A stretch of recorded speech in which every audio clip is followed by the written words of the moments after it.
Bonjour à tous. Bonjour. Merci de nous rejoindre à face aux dirigeants. Je suis Fabrice Coustet d'Altus Média et j'accueille aujourd'hui Pierre Dumouchel, directeur général et cofondateur de Safe Orthopedics. Bonjour Pierre. Bonjour. Voilà, on va faire donc cette présentation de Safe Orthopedics et puis vous laisser quelques minutes en fin de ces 15 minutes donc pour poser vos questions. Mais d'abord, j'en ai pas mal à poser à Pierre. Pour ceux qui ne connaissent pas Safe Orthopedics, racontez-nous, Pierre, l'histoire, la jeunesse de cette medtech française. Donc, Safe Orthopedics, c'est une société qu'on a créée maintenant il y a 7 ans qui est spécialisée dans la fabrication de dispositifs pour la colonne vertébrale, pour la chirurgie donc, de la colonne vertébrale. C'est un marché qui est assez historique, mais notre spécificité, en fait, c'est de sécuriser la chirurgie du rachis par une technologie tout à usage unique. Donc, ce qu'on vous présente, c'est donc la vertèbre. J'espère que personne n'en aura besoin dans la salle parce que c'est assez impressionnant. Je ne sais pas si vous voyez la taille de la vis.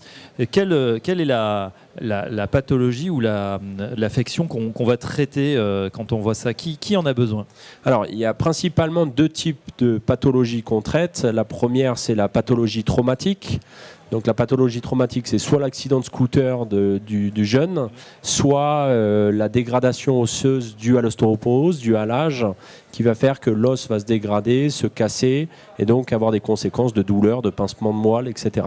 La deuxième pathologie, c'est ce qu'on appelle la pathologie dégénérative. Donc là, c'est plutôt les personnes 40-45 ans, on est cadre, on est assis toute la journée, le disque se tasse, vient comprimer les nerfs et crée des douleurs.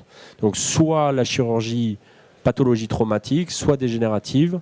Safe Orthopedics a une solution tout à usage unique pour améliorer la chirurgie plutôt pathologie traumatique avec une petite spécificité. Les ancillaires sont à usage unique et facilitent la chirurgie micro-invasive. Alors pour les non-spécialistes, il faut nous expliquer l'ancillaire par rapport à la vis, qu'est-ce que c'est exactement? Alors, comment ça se présente?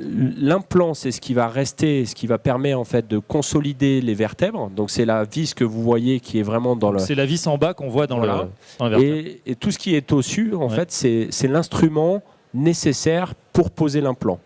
Donc, en fait, le marché classique, c'est le même type d'implant. Par contre, les ancillaires sont métalliques, réutilisables, mis dans une espèce de caisse à outils qu'on va déposer à l'hôpital. L'hôpital doit contrôler, désinfecter, stérilisation et amener au bloc opératoire. Ça a des conséquences de flux complexes. Pour une chirurgie qui dure en moyenne 1h30, il faut 3 heures de préparation. Safe Orthopedics, avec sa technologie à usage unique, ramène ce process à 30 minutes. On réduit de 80% la logistique de l'hôpital. Donc il y a un vrai bénéfice pour l'hôpital au sens logistique. Le deuxième point, donc c'est un ancillaire métallique classique qui est stérilisé par l'hôpital. Donc tout le risque d'infection, de contamination croisée existe. Avec Safe Orthopedics, tout est à usage unique. En fait, on annule définitivement la contamination croisée et on réduit l'infection. C'est-à-dire que toute cette partie-là va être à usage unique, c'est-à-dire jetée, et ensuite on réinstalle avec un nouveau kit. Exactement. Donc c'est délivré comme ça, stérile, donc avec la traçabilité, avec tout. Quand vous avez une chirurgie, vous prenez l'ancillaire, vous allez directement faire la chirurgie. À la fin de la chirurgie, on passe à un autre patient et un matériel neuf à chaque fois. Donc réduction, on l'a compris, du temps d'opération, de la préparation, réduction de la responsabilité pour l'hôpital. Quels sont les autres bénéfices qu'on va avoir avec le Steri-Spine, votre produit phare? Alors, les autres bénéfices, c'est d'être en quelque sorte toujours disponible, quel que soit l'endroit. C'est-à-dire qu'aujourd'hui, il faut comprendre qu'en face de cette technologie, c'est des ancillaires assez complexes.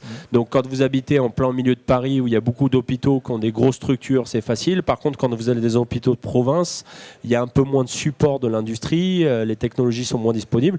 Nous, quelle que soit la taille de l'hôpital, que ce soit privé ou public, on est toujours disponible.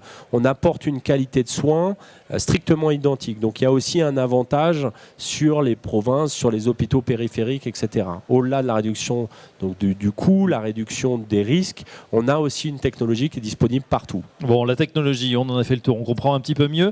Maintenant, on va pas s'intéresser à la partie financière. Société cotée, IPO il y a 2 ans. Voilà. Et on va dire peut-être pour les actionnaires qui vous suivent depuis le début, c'est vrai, des difficultés au démarrage. Le parcours boursier est un petit peu décevant. On est sur Actionnariat, donc on en parle évidemment. Ouais. Quelles ont été les difficultés que vous avez rencontrées et comment vous les adressez en 2017 ? Alors, les difficultés, ça a été, donc c'est un marché qui est quand même assez conséquent, il faut trouver sa place, il y a des acteurs qui sont assez importants en face. On a sans doute au départ eu une attitude très internationale.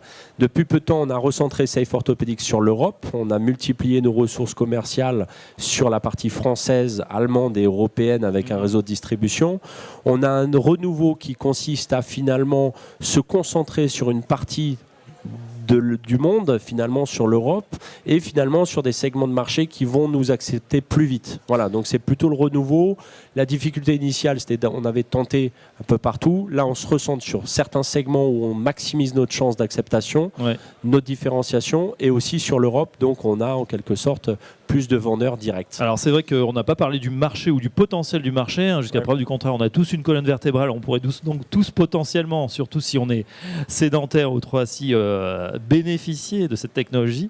Quelle est justement la taille du marché, Pierre ? Alors la taille du marché international, c'est 12 milliards, la taille du marché européen, c'est 3 milliards, sachant que c'est un marché européen qui est encore en croissance de 5%, donc il continue à croître. Pourquoi il continue à croître ?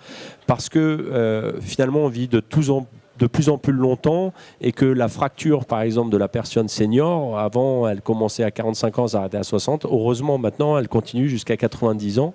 Donc, c'est un marché qui grandit aussi par effet démographique. Donc, c'est pas du tout un marché qui a tendance à se calmer. Au contraire, c'est un marché qui va progresser. Et qui progresse avec le vieillissement de la population, les données démographiques. Ouais. On l'a compris. Donc, une des erreurs, j'ai envie de dire, c'était peut-être d'aller trop vite à l'international, notamment aux États-Unis, qui est un grand pays, un marché assez compliqué. Oui. Cette fois, vous nous avez dit recentrage sur l'Europe, en particulier sur l'Allemagne, où là, vous essayez de valoriser votre produit. Comment ? Alors, recentrage sur l'Europe, accélération sur notre marché historique qui est la France. Et effectivement, on débute notre commercialisation en Allemagne. J'insiste sur la France parce que c'est là où on développe, mais c'est un marché aussi qui, en quelque sorte, existe et qu'il faut qu'on couvre. Il y a 2 ans, on n'avait que 2 vendeurs. Aujourd'hui, on en a 6. Donc, on a une capacité aujourd'hui, on en parlera peut-être après des chiffres, à accélérer sur la France. L'Allemagne, pourquoi ? Parce que c'est un gros marché européen. C'est le gros marché européen. En plus, il y a un très gros segment de la trauma qui est juste à côté de la France avec une communication plus simple entre chirurgiens français et chirurgiens allemands. Donc on a aussi la possibilité d'utiliser nos forces marketing indépendamment des forces commerciales pour créer finalement une communauté de chirurgiens utilisateurs et faciliter l'adoption en Allemagne. C'est encore le début, hein, on a commencé en début d'année, c'est un marché conséquent. Voilà, recentrer en Europe. Continuer aussi à être visible par le réseau de distribution, il ne faut pas le sous-estimer. On a 18 pays maintenant qui nous utilisent grâce à des distributeurs spécialisés en colonne vertébrale. Et voilà, on continue à être visible. En France, en Allemagne, multiplier notre équipe commerciale. Un gros support de notre équipe marketing qui a été créée en 2017. On a aujourd'hui 4 marketeurs seniors de l'industrie qui ont chacun une spécificité, le clinique, vraiment le marketing, l'éducation des chirurgiens. Voilà, tout ce qui fait le renouveau un peu de Safe Orthopedics, plus de pays en direct, plus de force commerciale, plus d'efforts marketing pour convaincre les chirurgiens et les éduquer. Gros effort, on l'a compris, donc sur la partie commerciale. Est-ce que vous voyez déjà des effets sur cette fin d'année 2017 de cette politique commerciale ambitieuse ? Alors les effets, on peut les mesurer. C'est le doublement de la croissance en France. En 2016, on avait une croissance française de 16%. On a doublé la croissance française. Et à l'échelle internationale, on est passé l'année dernière d'une croissance de 3 à 4% à 55% sur les 9 mois lissés depuis le début de l'année. Donc il y a une vraie accélération maintenant des ventes par le renforcement des équipes commerciales et marketing et bien évidemment qu'on continuera à augmenter. On est confiant pour avoir une croissance dans les années à venir assez significative. Bon, croissance significative justement. On se penche déjà sur 2018. Est-ce qu'il y aura soit des nouveaux produits, des nouvelles étapes dans la vie de Safe Orthopedics ? Alors, les premières étapes, c'est celles qu'on a faites cette année. C'est on veut continuer à montrer que Safe Orthopedics a une vraie place à jouer dans ce marché européen.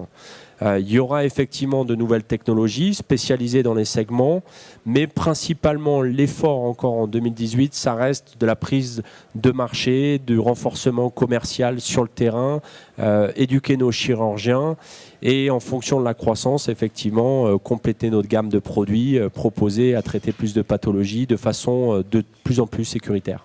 Justement, une question peut-être sur les concurrents. Ensuite, je vais donner la parole au public. Vos concurrents, on l'a dit, donc c'est plutôt les ancillaires, on l'a compris, traditionnels. Ce sont des gros players par rapport à vous. Ce sont des grands labos, des grosses structures. Ouais. Quels sont vos concurrents? Alors, il y a effectivement des très très gros acteurs qui donc proposent des solutions d'implants similaires, mais par contre qui n'ont pas du tout l'ancillaire à usage unique. Il y a à peu près 400 players dans le monde qui font 400 acteurs qui traitent la colonne vertébrale. Par contre, Safe Orthopedics est la première société internationale à développer la technologie à usage unique.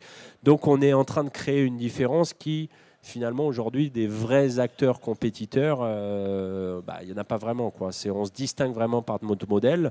Il y a quelques acteurs qui arrivent avec ça, mais encore une fois, on est le leader dans la chirurgie du rachis avec une technologie à usage unique. Voilà, on a compris donc les bénéfices. Il nous reste quelques minutes, messieurs, dames. Est-ce qu'il y a une ou plusieurs questions dans le public, peut-être des actionnaires de Safe Orthopedics? Monsieur, devant, on va vous donner un micro. Quelle est la part du chiffre d'affaires dans la recherche par rapport à la production? Et la production, c'est vous-même qui l'assurez ou vous la sous-traitez? Alors, si je comprends bien la question, c'est quelle est la part de chiffre d'affaires par rapport à la partie commerciale? R&D, c'est ça votre question? C'est R&D par rapport au reste. Alors aujourd'hui, la part de la R&D dans les revenus, dans les ressources financières, c'est à peu près 10%. 10%. Donc il y avait une deuxième partie de la question. Non, ça allait. Une autre question? Attendez, on va vous passer un micro, sinon le reste du public ne vous entend pas. Je crois avoir compris la question. Où sont fabriqués les produits?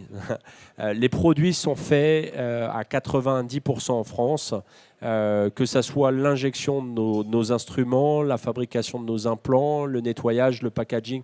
90% de la valeur ajoutée est faite en France.